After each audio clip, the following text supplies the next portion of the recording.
acompáñenme al libro de Malaquías, capítulo 3, versículo 10. Malaquías 3:10. ¿Cuántos creen que Dios bendice, hermanos?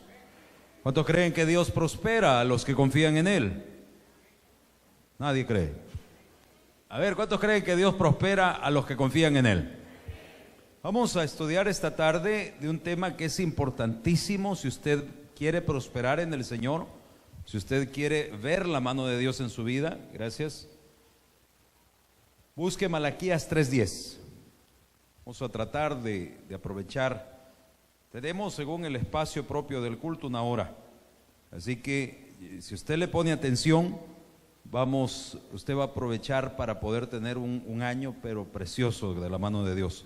Malaquías 3:10, si lo ha encontrado, me dice un fuerte amén. Lea conmigo, por favor, la palabra de Dios en el nombre del Padre, del Hijo y del Espíritu Santo. Traed todos los diezmos al alfolí, y haya alimento en mi casa. Probadme ahora en esto, dice Jehová de los ejércitos, si no, os abriré las ventanas de los cielos, derramaré sobre vosotros bendición hasta que sobreabunde. Padre, por favor, ministranos en esta hora.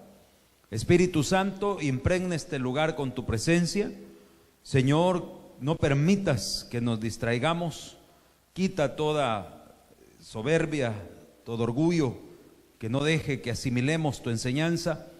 Señor, bendícenos y prospéranos. Muéstranos tu favor. Te lo suplicamos en el nombre glorioso de Jesús. Amén y amén. Puede sentarse, hermano. Puede tomar asiento. Fíjese bien, vamos a ver varios textos. Vamos a tratar de aprovechar el tiempo. Y si usted no pudo mandar, aquí tengo algunas preguntas que vamos a tratar de contestar en los últimos minutos. Pero primero vamos a dejar sentada, ¿verdad?, las bases de lo que estamos hablando. Dice el Señor, traed todos los diezmos. ¿De dónde surge la figura del diezmo? Desde que el hombre habitó en sociedad, en un grupo de personas, se necesitaron dos cosas: un ordenamiento jurídico, es decir, reglas para poder convivir, y se necesitó también el funcionamiento de esa colectividad, de esa sociedad. Si había que levantar una muralla, si había que construir una iglesia, ¿verdad?, llamémosle un altar de adoración, todo representaba un costo. Entonces, cuando los estados comenzaron a formarse, usted lo ve en nuestro país y en cualquier otro país, se establecieron los impuestos. Y el impuesto se establece para el funcionamiento, ¿verdad?, de toda la cosa pública, del Estado en sí, la carretera, los puentes. Para poder, el impuesto es el salario del Estado, no de los funcionarios, ¿verdad? Ese es otro salario, ¿me entiende? Pero los impuestos es el aporte que da la colectividad, el grupo de personas, para mejorar su condición de vida, para mejorar su entorno de vida. Cuando el Señor empezó a reunir a la congregación, la iglesia, ¿dónde comienza? En el Antiguo Testamento, en los tiempos de Jesucristo, o en el Nuevo Testamento. La iglesia comienza en el Nuevo Testamento. En el Antiguo Testamento usted encuentra el tabernáculo de reunión que le fue dado al pueblo de Israel, al pueblo judío. Habían en todas las otras naciones, en todas las otras culturas, los griegos, ¿verdad?, los medopersas, los babilonios, todos los pueblos siempre han tenido un sentimiento de adoración a lo divino. La mayoría de estas culturas eran regidas por demonios. Por eso es que usted ve que en la Biblia, cuando el Señor lleva al pueblo a la conquista de la tierra prometida, casi siempre les decía: maten a toda la gente, hombres, mujeres y niños. ¿Por qué? Porque eran pueblos enteros, naciones enteras consagradas a demonios.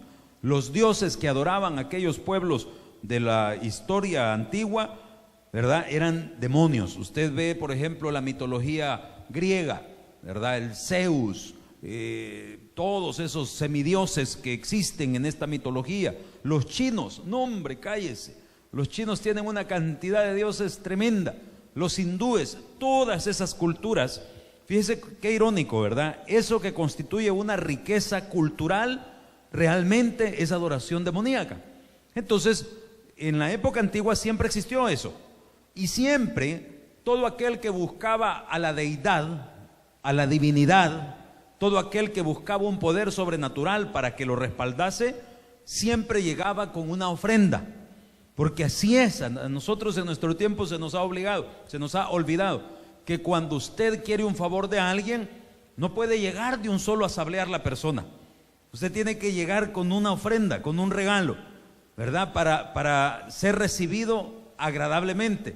Ay, muchas gracias, no se hubiera molestado. ¿Y a qué debo su visita? Sí, fíjese que yo quiero que me ayude con este problema. Ay, mal hablado, o sea que, ¿verdad? Lo que llevó, pues muchas veces no es ni la 10ª parte de lo que va a ir a pedir. Pero la actitud de pedir siempre tiene que ir precedida por una ofrenda. Entonces, en el Antiguo Testamento, todas las culturas paganas, no hombre, acuérdese que algunos hasta sacrificaban seres humanos. Habían sacrificios, usted ve en algunas películas, ¿verdad? Que el volcán está haciendo erupción. Hay que escoger a una virgen para irla a meter al volcán en sacrificio, ¿verdad? Por eso es que todas las locas agarraban virote, ¿me entiendes? Nadie quería ser virgen. Entonces, esas cosas que se ven así en las películas es el trasfondo de lo que ahora nosotros practicamos en la fe como el diezmo. Porque siempre existió esa parte de llegar ante la autoridad suprema o ante la deidad con algo en las manos. Luego viene el Señor, ¿verdad? Rescata a su pueblo del cautiverio de Egipto. Usted sabe que lo hace pasar por el desierto, entra a la tierra prometida y vienen los jueces. Después del libro de Josué tenemos el libro de los jueces. ¿Y eso qué es? Es un gobierno teocrático, donde Dios era el que regía a su pueblo, ¿verdad? Y le hablaba al pueblo a través de los profetas. Y en el Antiguo Testamento, ¿verdad? Los profetas, usted los encuentra cada rato, porque el Espíritu Santo no habitaba en el corazón del creyente, sino que el Espíritu Santo descendía, utilizaba a la persona que quería utilizar. Habían 3 personajes que eran principalmente utilizados por el Espíritu Santo. El primero, el rey, que tenía que gobernar al pueblo bajo la dirección de Dios. Segundo, el sacerdote, que tenía que expiar los pecados del pueblo bajo el respaldo de Dios. Y si usted se acuerda, el sacerdote, para entrar al lugar santísimo, primero tenía que ponerse a cuenta él de sus propios pecados. ¿Y cómo lo hacía? Ofreciendo sacrificios, entregando ofrendas para poder expiar sus pecados. Entonces encontramos el rey, el sacerdote y el profeta, porque no había Biblia, porque el Espíritu Santo no estaba en el corazón del individuo. Entonces necesitaban al profeta para que les revelase la palabra de Dios. Y habían ocasiones, usted lo encuentra en los distintos libros del Antiguo Testamento, donde algún rey quería pedir la dirección de Dios. ¿A quién buscaba? ¿A quién buscaba? Si me está entendiendo lo que le estoy predicando, ¿a quién buscaba? Al profeta. Siempre llegaba con un regalo. Vamos al vidente, decían, y llegaba con una ofrenda. Ajá, ¿qué querés? Decía el profeta. No, quiero que le consulte a Dios tal cosa, ¿verdad? Pero siempre llegaba con una ofrenda, porque el acercamiento hacia Dios era a través de su ungido, del profeta. Entonces, ese regalo que llevaban no era cualquier cosa. Desde el inicio de la historia usted ve que los regalos son regidos por la disposición del corazón. Mira, va a cumplir años fulano, ¿qué le vamos a regalar? A cualquier babosada, dale. ¿Ya? La disposición del corazón. Usted encuentra allá, después del huerto del Edén, aparece Caín y Abel. Y dice que era el día en que se presentaban los hijos de Dios a entregar, ¿qué cosa? La ofrenda. Y entonces vino el Abel, que era agricultor, y ¿qué buscó? Lo mejor que él tenía. ¿Y qué determina lo mejor? La disposición de su corazón. Entonces se presentó delante. Y el Caín, él era pastor de ovejas. Y entonces, ¿qué pasó con la ofrenda de Caín? Dice que Dios no la vio con agrado. ¿Y por qué Dios no la vio? ¿A cuántos les da cólera regalar algo y saber que lo que regalaron no le gustó al otro? ¿Ah? ¿Nunca le ha pasado a usted? Pero no nos ponemos a pensar muchas veces que nosotros regalamos, a ver, por salir del compromiso. Regalamos volado. A mí una vez me dijo un hermano, pastor, me dijo, ahí le traje unos camarones. Gracias, hermano. A mí me gustan mucho los camarones. Si es que yo lo había invitado a que lo iba a llevar a comer, pero después dije, ¿para qué voy a andar perdiendo el tiempo con el pastor, verdad? Mejor, ahí le traje unos camarones.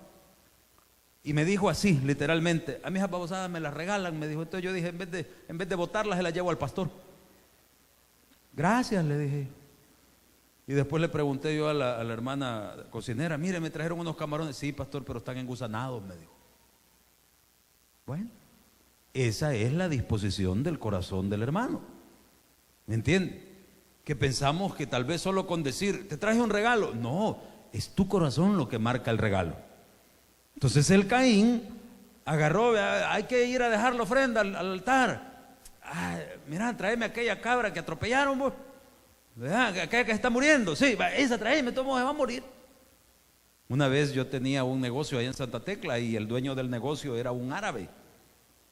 No sé si usted ya sabe que los árabes son muy reconocidos por bisneros, chucho y todo eso, aman el pisto. Y entonces el señor tenía su rosticería y estaba queriendo introducir una pizza que estaba elaborando. Y se llamaba la pizza di Napoli, desde 1854. ¿Cuál? El maestro fue a Estados Unidos donde un su hermano que tenía un negocio de pizza allá y regresó y ya fundó la pizza di Napoli. Y le ponía él, ¿verdad?, en el negocio, desde 1854, la mejor pizza de Nueva York, ¿verdad? Porque allá vivía el hermano, allá fue a aprender él a tortear la pizza. Y entonces hasta se ponía en el negocio, aprobado por ISO 9000. Entonces iba como por 7000, todavía no había llegado a los 9000. Y la cosa es que el maestro era piloso, ¿verdad? Un buen árabe, un buen comerciante. La cosa es que me dice, ya, Roberto, me dice, ya trajiste a tu familia que probar la pizza de Nápoles. ¿Ha oído cómo hablan los árabes, ¿verdad? Entonces, no, le dice, el señor se llamaba Isa Lama, sí se llamaba. Y entonces, no sé si la mastica, ¿verdad? Porque me imagino que la pizza pues también la probó, pero la cosa es que me dice, probar la pizza para que traigas a tu familia que comer pizza. Fulana, y le habló a la empleada, la cocinera, fulana, tráele pizza a Roberto, que coma pizza a Roberto. La que se arruinó, esa tráele a Roberto que la pruebe. Huela, ¿verdad? Menos mal que el maestro me quería ganar de cliente, ¿verdad? Supuestamente me iba a dar la prueba, pues. ¿Me entiendes? Pero, chica, la que se arruinó, ¿verdad? Me va a agarrar, corre que te alcanzo. Resulta que una pizza se les había caído adentro del horno, entonces se había desarmado toda. No es que estuviera descompuesta, sino que estaba arruinada. Entonces, pero, ¿qué vea usted ahí? La disposición del regalo. Usted quiere ganar un cliente, no le va a llevar lo que se ha arruinado, hombre, ¿verdad? Entonces, ese es el concepto de la ofrenda. Cuando el Señor establece ya en su pueblo, ¿verdad?, la adoración en el tabernáculo, fíjese bien, allí no hay iglesia, era el pueblo judío el que llegaba a ofrecer sus holocaustos, a pedir el favor de Dios, y llevaba según las reglas, ahí usted encuentra todo esto en Levítico. Entonces ahí llevaban ya sea un cordero, ¿verdad? O ya sea un palomino, y ahí están todas la disposición según la capacidad económica del ofrendante. Entonces, pero el que llevaba algo tenía que llevar lo mejor que tenía. Y entonces se realizaba todo el ritual y derramaban la sangre sobre el propiciatorio, que era la tapadera del arca que estaba en el lugar santísimo, ¿verdad? Y de lo que quedaba del animal no se botaba, sino que eso era para la comida del sacerdote y los levitas. ¿Me entiende? Entonces la ofrenda era para Jehová, pero los que servían en el templo comían de la ofrenda. Siempre ha existido también el abuso, porque usted encuentra allá en el libro de Samuel, el profeta tenía 2 hijos, y estos malacates, cuando la gente llegaba a hacer su ofrenda a Jehová, llegaban, dice, con un garfio, con un gancho, y agarraban la mejor carne para ellos y le decían, dame lo mejor que traes, como que eran ladrones, ¿verdad? Pero eran los hijos del pastor. Y entonces dice ahí en la Biblia, en el libro de Samuel, que todavía le decía a la gente, déjame que ofrezca a Jehová, déjame que haga mi ofrenda, porque esto es para Dios, y ahí después come lo que querrás, ¿verdad? Porque esto es así. ¿De dónde cree usted que come el personal de la iglesia, incluyendo su servidor, el almuerzo? De la comida que está en el templo. Porque cuando contratamos a alguien acá, se contrata un salario. ¿De dónde se paga el salario? De sus diezmos y ofrendas. Y entonces dice las personas, y yo tengo que traer mi comida. Bueno, si usted entra a trabajar por la mañana y sale hasta la noche, no se preocupe, el almuerzo se lo da la iglesia. ¿De dónde se paga el almuerzo? De sus diezmos y ofrendas. Entonces, si usted se fija, es muy similar, pero el centro de la ofrenda no es darle de comer al pastor o al personal. El centro de la ofrenda es, dice, y lo acabamos de leer nosotros aquí en Levítico, traer los diezmos al alfolí y haya alimento en mi casa. ¿Cuál es el alimento? No sé, cuénteme usted. Cuando usted vino por primera vez a la casa de Dios, quizás perseguido por alguna amenaza, quizás con un hogar desintegrado, quizás enfermo con amenaza de muerte. Cuando usted vino a la casa de Dios, ¿encontró usted un consuelo en el Espíritu Santo? ¿Se le predicó a usted una palabra que impactó su vida, que lo retó a cambiar y entregarse a Jesús? ¿Ha conocido usted aquí a un Cristo que ha hecho mejoras en su vida? ¿Cuántos han visto la mano de Dios en su vida? Entonces usted ha sido alimentado en la casa de Dios. Usted cada vez que viene a la iglesia viene a alimentarse espiritualmente. Y entonces dice, haya alimento. Para que haya alimento, ¿nunca se ha preguntado usted cuánto cuesta un culto? No, pues no sé, ¿cuánto hay que pagar? No, usted no tiene que pagar nada. Pero el culto, ¿quiere tener una idea? Mire, el presupuesto de funcionamiento de esta iglesia para poder salir en el mes anda por $7,000 a $8,000 al mes. Tenemos lunes, martes, miércoles, viernes y 2 del domingo. Lunes, martes, miércoles, viernes, 2 del domingo. Tenemos 7 cultos. Divida $8,000 entre 7. Bueno, 7 por 4, 28. Divida 8,000 entre 28. La vez pasada que yo hice esa cuenta, andábamos más o menos como por $380. Cuesta un culto. Sin poner el $1,000,000 que costó el edificio. Agréguele a los $8,000 mensuales el edificio que costó $1,000,000 y divídalo entre 28 cultos en el mes. ¿A cuánto sale un culto? ¿Cuánto ha invertido Dios? ¿Cuánto nos ha dado el Señor? ¿Para qué? Para que haya alimento en mi casa. Entonces, ¿cuánto se le pide a usted? Nada. No se le pide nada, sino que Dios nos dio leyes. Traed los diezmos. ¿A dónde? Al alfolí. ¿Sabe cuál es el alfolí? Es el canastito que usted anda. ¿Sabe que esto es nuevo? El Señor me lo reveló a mí hace poco. Yo no sabía que yo era alfolí. Sí sabía que tengo cuerpo bolsón, pero no sabía que era alfolí. Porque hay hermanos que tienen la confianza de entregarme a mí el diezmo. Yo siempre, casi siempre, lo que hago es ponerlo yo en el canasto, en el alfolí. Pero hay ocasiones donde a las personas Dios les ha provisto. Y tal vez es una cantidad de dinero, no crea que son miles, ¿verdad? Pero es una cantidad de dinero que yo siento en mi corazón, por prudencia, no dejar que otra gente lo vea. ¿Por qué? Porque el servidor, el diácono, el hermano que pasó el canasto puede ver el sobre y va a decir, ve, fulano puso 100 pesos. Entonces, para no dar causa de tropiezo, hay ocasiones que yo lo que hago es no meterlo al canasto, sino que lo entrego directo a los diáconos. Y a veces cuando no le tengo confianza del todo a los diáconos que han contado. ¿Y por qué, pastor? Porque ya se han dado casos. Aquí no, en la central los diáconos se clavaban el pisto.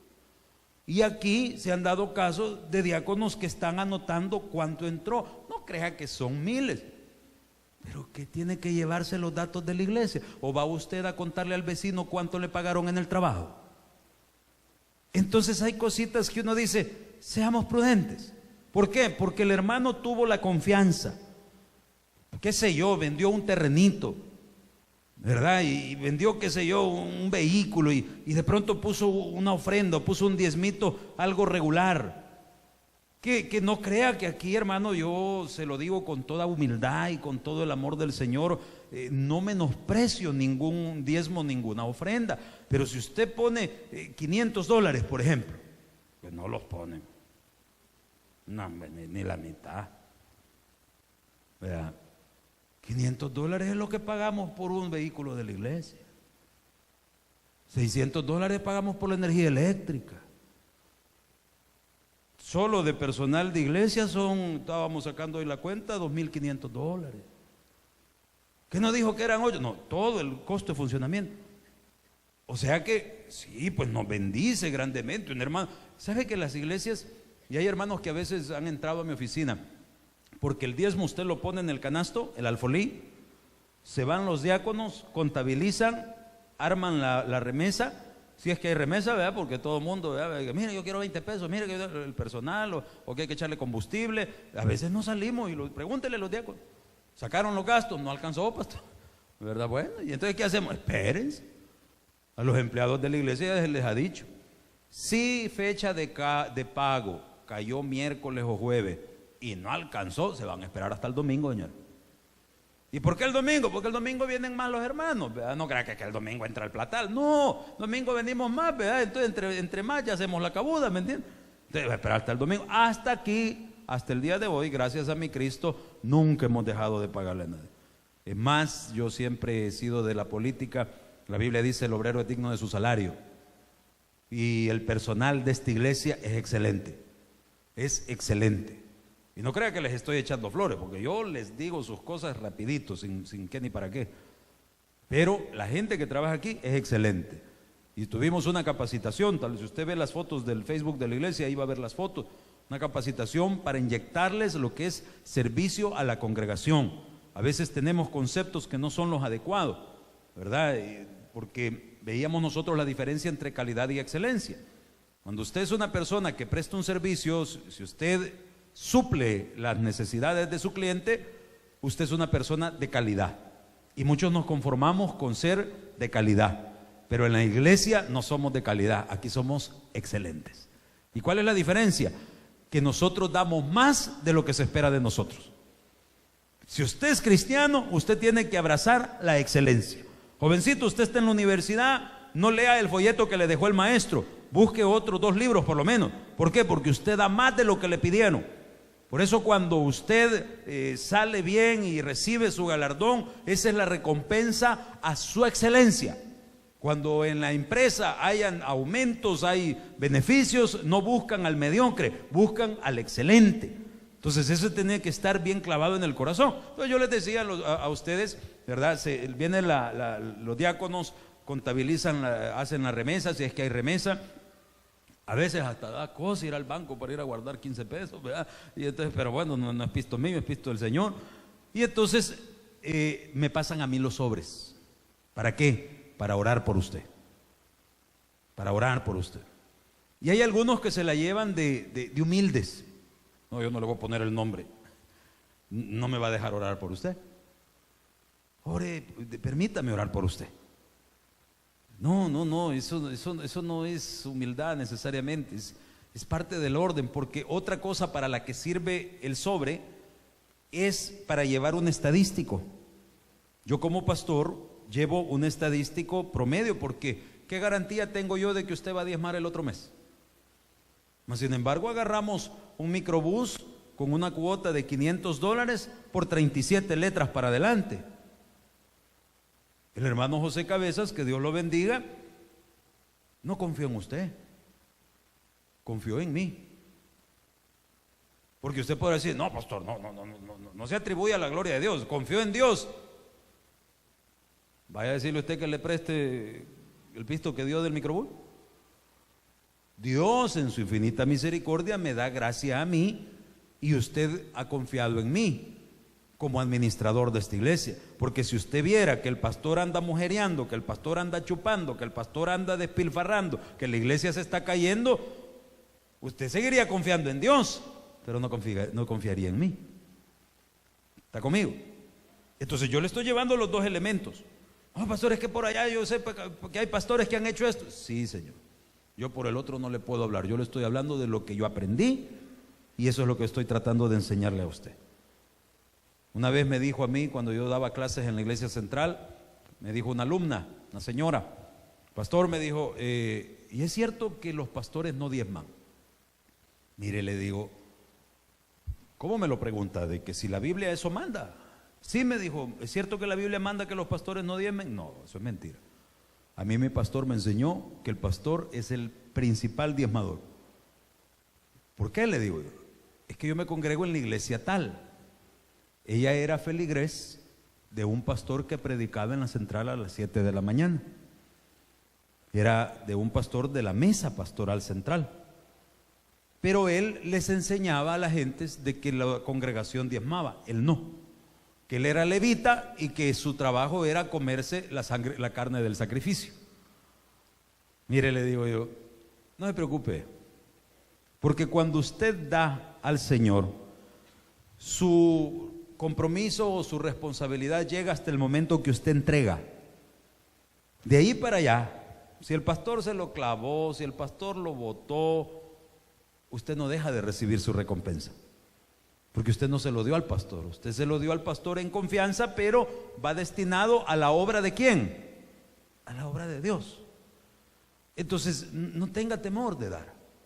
Cuesta entrar en esa confianza. Yo cuando era nuevo, otra cosa que es importante entender, y vaya conmigo por favor al versículo, ya le digo, versículo, Proverbio 10:22. Proverbio 10:22. Antes de seguir necesito darle esto. Proverbio 10:22. ¿Lo tiene? Proverbio capítulo 10, versículo 22. Dice la palabra del Señor: la bendición de Jehová es la que, hermanos, enriquece. ¿Y qué dice después?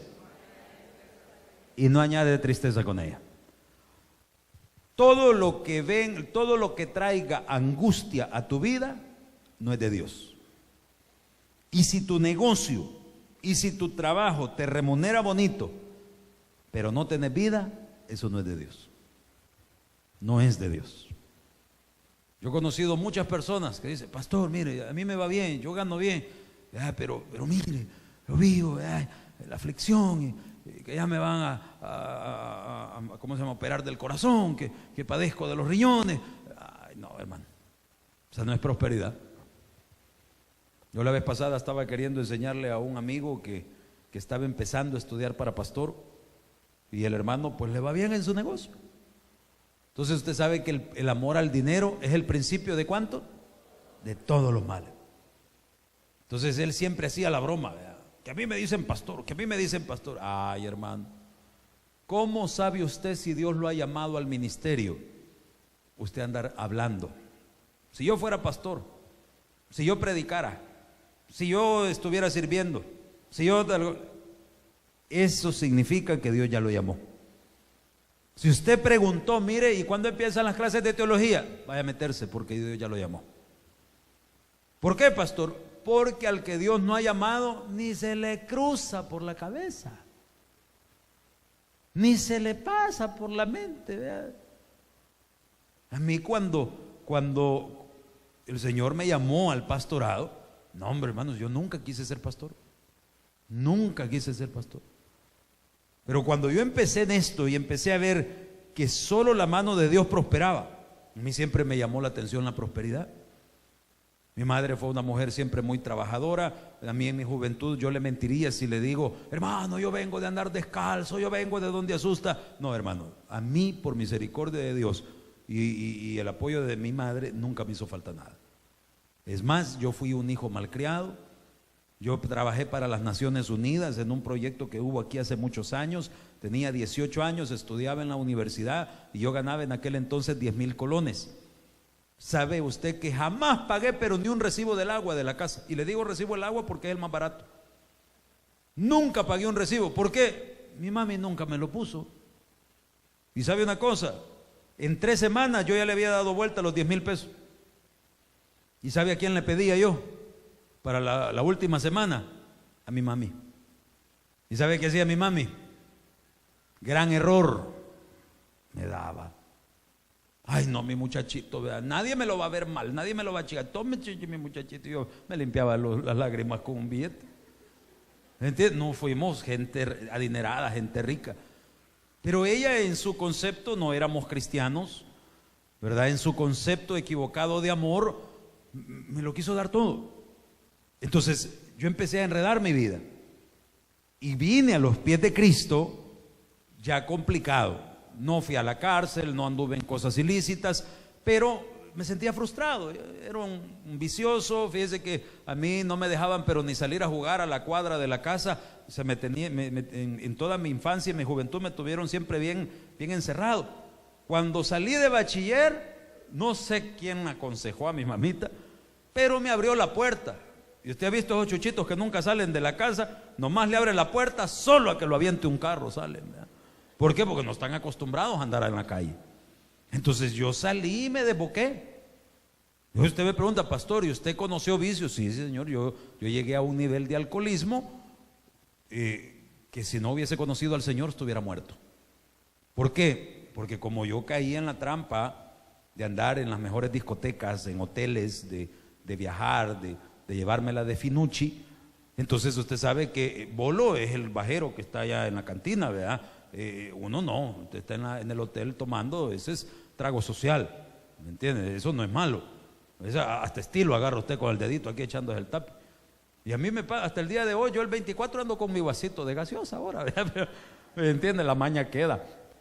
Entonces, cuando yo vine al Señor, a mí lo que me llamó la atención fue prosperar, porque yo había vivido una vida que no me hacía falta nada y estaba frustrado porque pues ya yo independiente, ya yo siendo un hombrecito, ¿verdad? Todo lo había despilfarrado. Todo, fíjese que usted, trabajé 4 años para las Naciones Unidas, ganando 10,000 colones. ¿Sabe cuánto ahorré? Nada. Todo lo parrandié. Cuando terminó el proyecto, ¿verdad? Vaya, dije yo, me quedé sin nada. Bueno, pero de todos modos tenía mi mami, ¿verdad? Y después, ¿qué sucedió? Me llamaron que había un pension fund que sin saber, pues lo había ido acumulando. Me mandaron 30,000 pesos más, fíjese. Entonces ahí comencé yo a poner negocio que había antes de maquinitas de juego, como hay todavía en los centros comerciales. Esas máquinas en aquel entonces, las más ordinarias, valían 5,000 colones.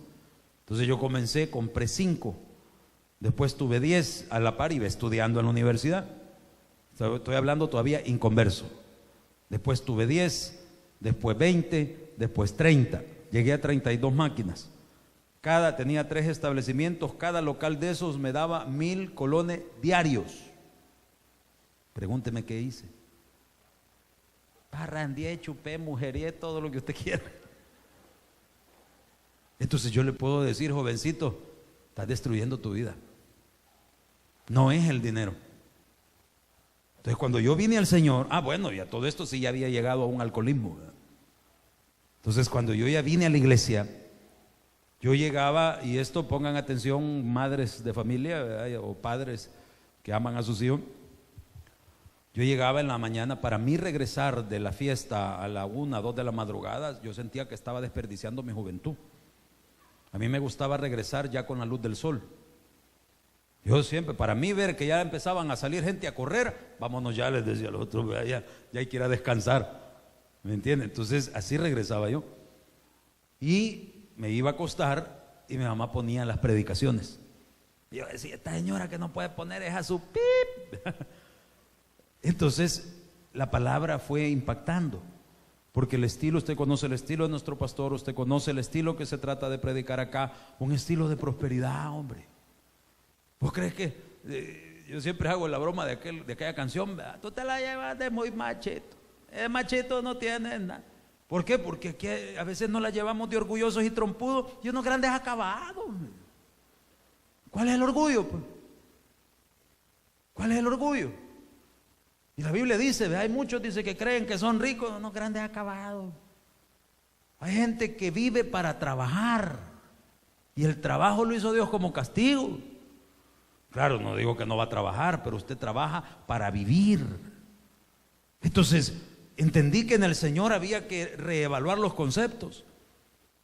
Y me llamó la atención y empecé a congregarme. Y entonces dice, solo Jehová da riqueza sin añadir tristeza. Porque yo antes pensaba que riqueza era dinero, era viajes, era cosas, era carros. Eso sí, lo primero que compré yo de joven fue un carro, ¿verdad? 9 meses tenía de haberlo comprado y lo fui a desmostolar en una esquina en un accidente, que no me maté porque Dios es grande.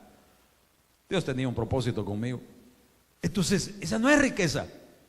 Esas cosas destruyen tu vida. Cuando no hay un temor de Dios, cuando no hay una orientación. Ya cuando empecé, yo recuerdo que el pastor decía, haga tratos con Dios, haga tratos con Dios, haga tratos con Dios. Entonces, de las 32 máquinas que yo había logrado hacer de mi negocio, ya solo me quedaban, quiero ver, ya había vendido 10. ¿Y sabe qué hacía? Porque no tenía hogar, no tenía casa, siempre tenía a mi mami que me ayudaba. Había vendido las 10 máquinas para ir a parrandear y si como le cuento, valían 5,000 pesos, o sea que todavía después yo le había dado vuelta 50,000 pesos más solo en andar baboseando. Yo creo que ahorita que le estoy dando cifras a mi mamá me va a penquear cuando salga, o se jale el pelo ella sola. Entonces escuché que el pastor decía, haga tratos con Dios. Y cuando estamos hablando de hacer tratos con Dios, si usted está hablando de la parte prosperidad, finanzas, riqueza, es que usted lo meta al Señor como su socio. Es que usted sea cabal con Él. Es que usted entienda que la riqueza viene de la mano de Dios, para que usted no tenga tristeza después, porque si usted no tiene a Dios en medio, se lo va a gastar, se lo va a chupar. Si el pisto es agua, el pisto es una fantasía. Usted está haciendo planes con el aguinaldo. ¿Cuál aguinaldo? Saludos le dejó. Y yo le pregunto, ¿hizo lo que había planeado? Algunos ni la mitad hicieron.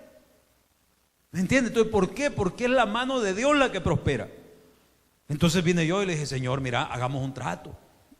Allá está diciendo el pastor de que a vos te gusta el business igual que a mí. Hagamos un trato, mira, yo quiero poner un localito en Santa Tecla. Ahí hay una placita bonita donde estaba el Mr. Donald hace muchos años, pero la directiva no deja. Si tú me abrís las puertas para yo poder colocar ahí un negocio, yo voy a comenzar a diezmar del negocio. Y fue que conocí al árabe ese que le cuento. Y comencé a funcionar, la directiva se me vino encima, fueron a poner la denuncia a la alcaldía porque pues era una placita comercial que era regida por la mesa directiva y nadie quería que yo me quedara. Un día iba pasando un maestro ahí por la calle, como también en el negocio vendíamos churros y volados así. Antes vendíamos cerveza, después ya no, el cristiano ya no. Y entonces el maestro pasó a comprar y me dice, total que era el inspector de la alcaldía. No, me dijo, no se afliga, nos hicimos amigos. Y entonces el negocio funcionó. Después yo estaba estudiando en la universidad, en la Facultad de Derecho, todavía no había cursado las materias que me capacitaban para poder ejercer una plaza. Pero como ya había comenzado a hacer tratos con Dios, agarrar ese sobrecito y hacer la cuenta, la matemática, bueno, tanto vendimos en el negocio, tanto fue los costos, ¿verdad? Nos quedaron tanto de ganancia. Si 10 pesos de ganancia nos quedaron, ¿cuánto es el diezmo? $1. Ah, pero a mí me hace falta el dólar. Ponga una cora, pues. Pero entre, comience a probar, probadme ahora en esto, dice. Entonces yo empecé a probar. Y luego vino la oportunidad de trabajo. Era una plaza en los juzgados de Santa Tecla, en el segundo de instrucción, con el licenciado Eduardo Sidney Blanco, que hoy es de los magistrados de la corte. Y el señor es yuquísima. Señor es calidad de abogado. Y entonces esa plaza había estado sola año y medio había estado sola. Y yo llegué que ni siquiera había tenido, me faltaban materias, más que todo la gris, para poder aplicar a la plaza. Pero yo había aprendido a hacer, ¿qué cosa? Tratos con Dios. Ya les he contado a ustedes que hasta llegó el notificador, que era un ex sargento de la guerra, que era un gran asesino. ¿Es que vos vas a estar aquí ahora?, me dijo. Sí, le dije, aquí han pasado un montón, me dijo. Ah, qué bueno, le dije, pero fíjate que yo vine a quedarme. Ah, no, hombre, me dijo, ¿y cuál es tu seguridad? Y le saqué mi Biblia, Filipenses 4:13. Pero allí yo el trato lo hice un poquito más abusivo. Yo le dije, Señor, si vos me das la plaza, porque abogados ya titulados habían aplicado y Sidney no les daba la plaza. Si vos me das la plaza, el primer cheque que me den, yo lo voy a poner enterito. Y entonces yo no sabía que en esos lugares lo tienen ahí en espera, a ver que sí, que no, y le dan el periodo de prueba. Total que cuando me dieron la plaza, en todo lo que llegaba el acuerdo a la corte de mi nombramiento se tardó 3 meses. O sea que el primer cheque que me dieron era por 3 meses. Casi 6,000 colones, imagínense usted, 18,000 bolitas. Y como los cheques de gobierno son no negociables, son intransferibles, entonces solamente los puede cambiar el titular. Me tocó hacerlo efectivo. Ay, porque si hubiera agarrado el papel y lo hubiera puesto en el canasto, tal vez no me hubiera dolido tanto. 18,000 bolas aquí. Uy, y ver pasar el diácono. No. Entonces yo ahí aprendí una gran lección. ¿Cuánto quieres recibir de Dios? ¡Amén! ¿Sabe usted cuánto puede recibir de Dios? La cantidad de la que usted pueda diezmar. Esa va a recibir de Dios. No hay problema, pastor. No hay problema. Yo siempre le pongo mi diezmo al Señor. ¿Es diezmo o son los pesos que se te caen? ¿Cómo así? Por aquí en una iglesia me dice el pastor, que era amigo mío, estaba mordido el pastor. Me dice, vas a creerme. Viene un diácono, trae un bus de Estados Unidos y lo vende. $15,000. Aquí ya estamos hablando dólares. Y le había costado al viejo 7,000 pesos. ¿Cuánto ganó? ¿Cuánto ganó? 8,000. ¿De cuánto era el diezmo? De 800. Y llega, pastor, permítame, le quiero dar mi diezmo. Y al otro, le decían chiclín, le hicieron los ojos, porque uno dice, vea, ya vamos a hacer tal cosa, vamos a hacer lo otro. ¿Te ves esa frase, 2017 en las manos de Jesús? Ahí hay $100, mire. Eso vale. ¿Y para qué gasten eso? Para que usted se acuerde que en las manos de Jesús es que va a seguir el año bien. Para eso lo gastamos. Mañana viene a predicar en el culto de familia el pastor Carlos Elías de Acajutla, que él es el que las hace. Y le he pedido una frase para que al frente que diga, aquí está tu bendición. Así va a decir aquí arriba. ¿Y cuánto vale? 100 bolas. ¿Y de dónde se paga? De los diezmos y las ofrendas. ¿Y para qué se paga? Para que usted permanezca y siga recibiendo más. Que no se le olvide, porque yo le garantizo que al final del año a usted no se le va a olvidar que aquí está su bendición, porque aquí está Jesucristo con la mano extendida para usted. Dele fuerte el aplauso al Señor. Entonces viene el hermano y le dice, pastor, aquí está mi diezmo. Ya ve que los pastores somos alfolí, ¿verdad? Porque nos ven carebolsa. No, ya le expliqué el por qué es. Entonces, y vas a creer, me dijo viejo chucho, 100 pesos puso. Claro, y yo le voy a ser bien sincero, hermano. Cuando yo me dediqué de pastor, yo nunca quise ser pastor. Este es un proceso en el que todos aprendemos.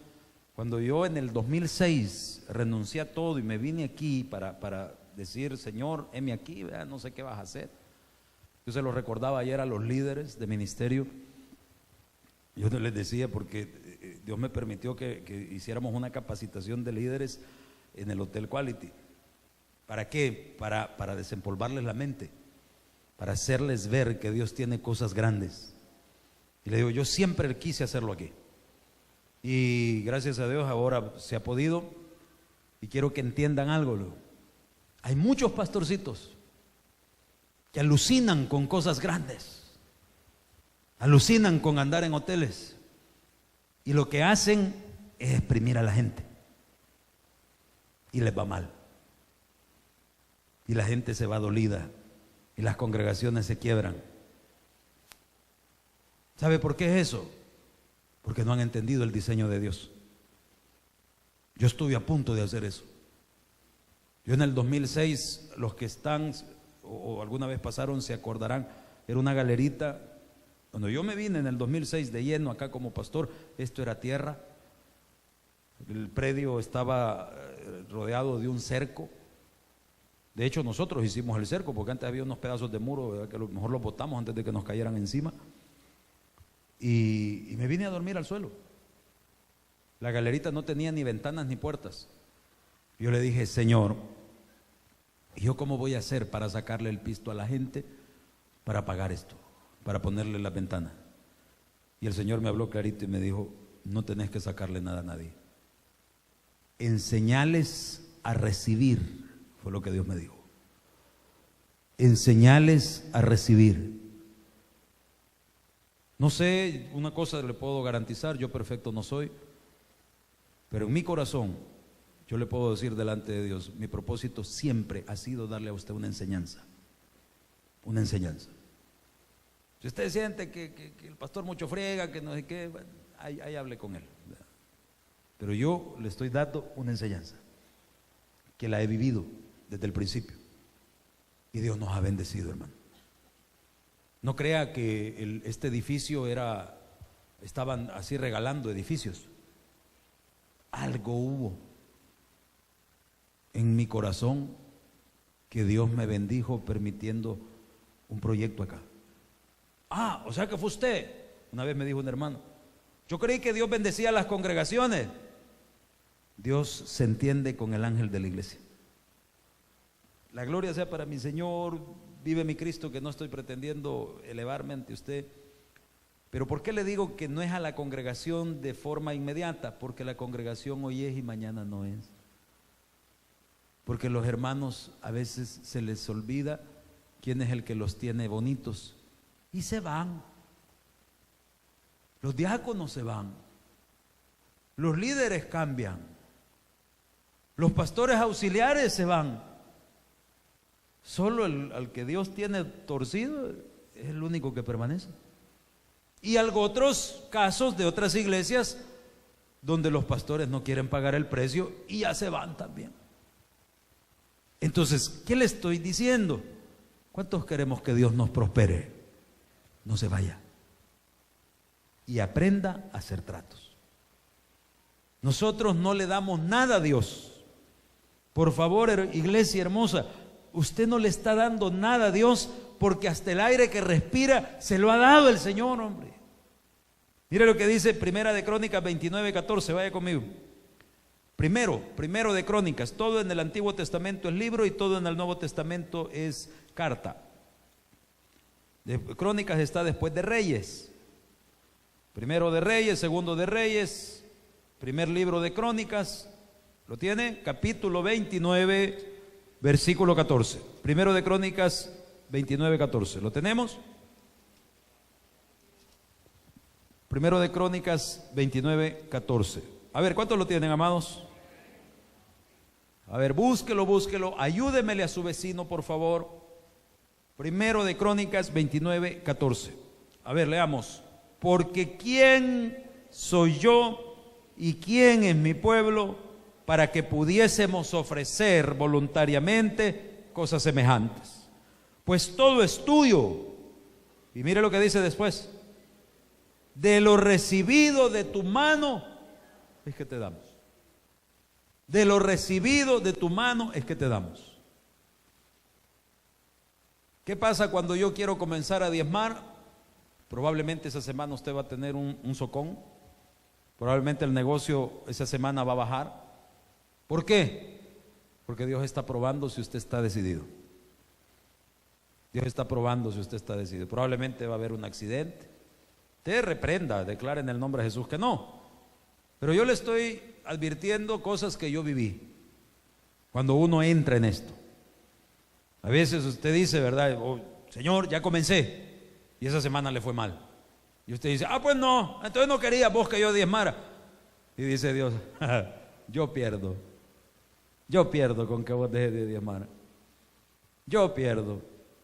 No, hermano, entendamos que todo lo que hemos recibido es porque lo hemos recibido de su preciosa mano. Otra cosa importante, vaya conmigo a segundo libro de Crónicas. Segundo de Crónicas, capítulo 9, versículo 6. Esto sí ya es, Corintios, segundo de Corintios, esto sí ya es en el Nuevo Testamento. Segunda carta a los Corintios, capítulo 9, versículo 6. Cuando lo haya encontrado, me dice un fuerte amén. 2 Corintios 9:6. Búsquelo. ¿Lo tiene, hermano? Pero esto digo, el que siembra escasamente, también escasamente, dice, segará. Y el que siembra generosamente, generosamente segará. Mire, hermano, en esto hay un misterio precioso. Cuando usted es una persona dadivosa, porque hay que separar dos cosas. Cuando dice traed los diezmos al alfolí, es porque el diezmo es del Señor. Hay iglesias donde les han enseñado mal. Yo sé que aquí en el pueblo pues hay iglesias donde les dijeron que el diezmo era del pastor y la ofrenda era para la iglesia, o viceversa. Es mentira. Todo es del Señor. El diezmo y la ofrenda es del Señor. ¿Qué es el diezmo? Es la primicia de lo que tú has recibido. ¿Qué es la ofrenda? Es el regalo adicional. Usted de pronto escuchó, fíjese bien, que hay un plan padrino para el transporte. Yo voy a diezmar entonces en el plan padrino. No, hijo. No. Si usted no cumple con su diezmo, dice Malaquías, que estamos bajo maldición. Y si usted permite que su cónyuge, yo he tenido casos donde el hombre viene, pastor, le voy a dejar mi diezmo, pero que no se dé cuenta mi esposa. Ay, hermano, no se preocupe, yo no ando diciendo, hey, fulano me dio un diezmo, fulano me dio un diezmo. Yo nunca ando diciendo eso. Pero usted está con una mujer de maldición, hombre. ¿Y por qué no quiere que se dé cuenta su mujer? Es que ella se enoja. ¿Y quién es la cabeza del hogar? ¿Y cómo es que usted quiere que Dios lo prospere?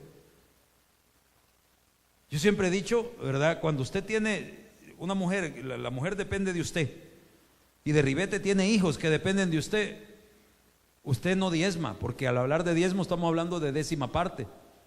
Usted pone quizás un 30. ¿Por qué? Porque cuando la mujer depende de mí, fíjese bien, yo recibo mi sueldo y aparto el diezmo. Y de lo que me queda, le doy lo del gasto a la señora. Y una esposa fiel con Dios, de lo que su marido le da, aparta su diezmo. Pero de ese dinero ya diezmé, dice el hombre. Sí, pero tu trato es tuyo y el mío es mío. Dios no tiene sobrinos, primos, Dios tiene hijos. Pero el hombre y la mujer son una sola carne. Hoy son una sola carne, ¿verdad? Hoy sí te conviene. Y los hijos, vamos para la iglesia. No se olvide de enseñarles a sus hijos a honrar al Señor. Cuando usted no le enseña a sus hijos a honrar al Señor, usted solito se está fregando, porque si sus hijos cuando crezcan nunca aprendieron a honrar al Señor, ¿cómo cree que lo van a honrar a usted? ¿Cómo cree que lo van a honrar a usted? Entonces, sepamos diferenciar. El diezmo usted nunca sabe cuánto va a ser. ¿Por qué? Porque Dios lo va a sorprender. Usted va a sacar su diezmo de lo que ganó en el salario, en el negocio. Yo llegué en un momento a poner 3 sobres diferentes. Un sobre de los locales, un sobre del negocio, perdón, del empleo, y un sobre ¿cómo se llama?, de mi oficina. Hubo un momento que yo tenía ingresos de mi oficina y todavía estaba con los juzgados y el Señor me había dado unos negocios. 3 sobres diferentes. ¿Por qué? Porque yo había entendido que el Señor no se queda con nada. El Señor no se queda con nada. A Dios, cuando usted pone el sobre, Dios no ve una cifra, Dios ve una semilla. Y Dios ve si esa semilla está podrida o si esa semilla está buena. ¿Cómo así, pastor? Según el gozo de tu corazón. Dios no ve si allí puso usted $1 o si puso 100. Entonces puedo poner 1. Ahí va tu corazón. Arruinaste la semilla. Por eso le dijo a los discípulos, ¿se acuerda? En el templo dice, vino un hombre rico y puso $100, por decir algo. Y vino una viuda que puso 3 monedas y eso era todo lo que ella tenía. ¿Quién puso más? Dijeron los pastores, ¿verdad? Porque ahí somos los pastores, ya le conté. 100 bolitas, 100 bolitas, 100 bolitas. No, dijo. Aquel puso 100 pesos, pero había ganado miles. O sea que le hizo jarana al Señor, como el del bus que le cuento. Puso 100, pero su diezmo era de 8. Pero yo no puedo poner esa cantidad, pastor, ¿cómo va a creer? No va a estar manteniendo aquí al pastor. Que no...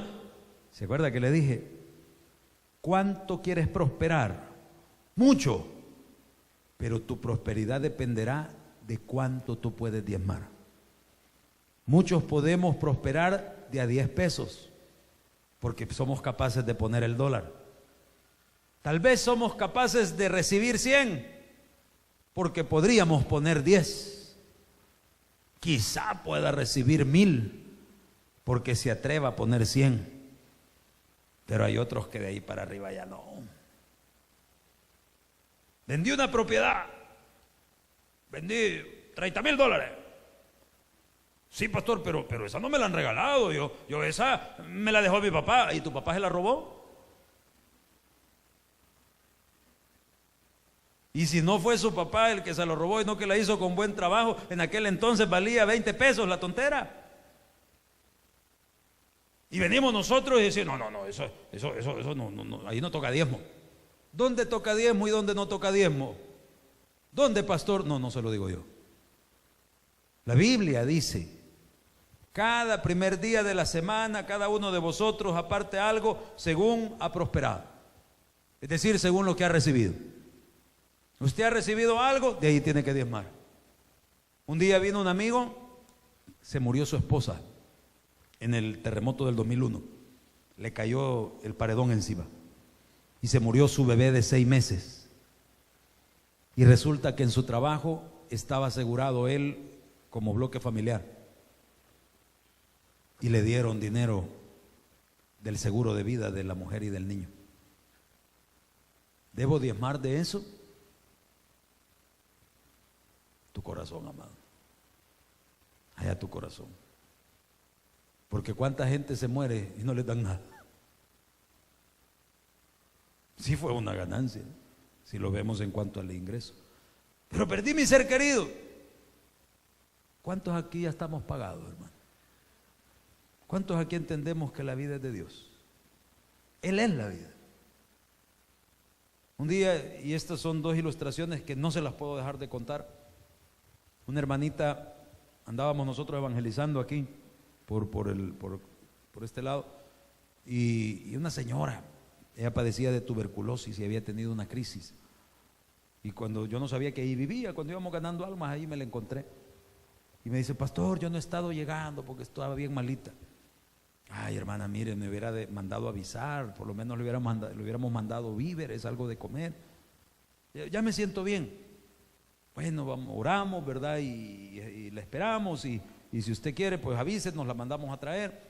Pastor, espéreme, lléveme mi diezmo, me dijo. Mira, hermano, yo era bastante nuevón en la fe, pues. Y entonces dije, no, hombre, tras que ni le ayudamos a la señora en su crisis de enfermedad, y le vamos a quitar los pesos. Y ya estuve, pero hermano, si a decirle iba yo, hermana, no, hombre, ocupe eso para comer. Y le juro que el vivo Señor me dijo, ¿qué te importa, metido? No te lo están dando a vos. Y yo me quedé así. Bueno, agarré el sobre, lo traje, lo puse en el canasto. A la siguiente semana la hermanita apareció. A las 2 semanas después dijo, yo quiero dar testimonio. Y ya cuando pasó la señora al frente, yo le quiero testificar, dice que la vez pasada llegó el pastor y pues oró por mí, ya me levanté y que no sé qué. Yo creí que iba a decir, ¿verdad? Y me quitó el diezmo, porque él no lo perdona este hombre. ¿Verdad? Y un hijo que se había perdido, que tenía como 20 años de no saber de él, esa semana le llamó y la cosa es que le había mandado $300 a la señora. Así que yo les quiero testificar para la gloria de Dios que Dios no se queda con nada. Yo estuve a punto de bloquearle las 300 bolitas a la hermana. ¿Por qué? Por metido. Déjeme ese caso a un lado. Otra hermanita aquí de este otro lado del ¿cómo se llama? De Ojo de Agua. Yo, dice, quiero testificarle porque igual, ¿verdad? Un montón de hijos ingratos que hay. Otro hijo que se había ido, dice, tenía años de no saber de él. Y de repente yo oía que sonaba un celular. y sonaba un celular y total que siguiendo el ruido, ¿verdad? Como que eran los hermanos a medio culto. Y entonces fui a ver y encontré el celular en una gaveta. Y ya contesté, mamá, ¿y quién habla? Fulano, hijo, ¿qué tal? Mire, ya me va a cortar esto. Vaya donde la sutana, ahí le acabo de mandar 200 pesos.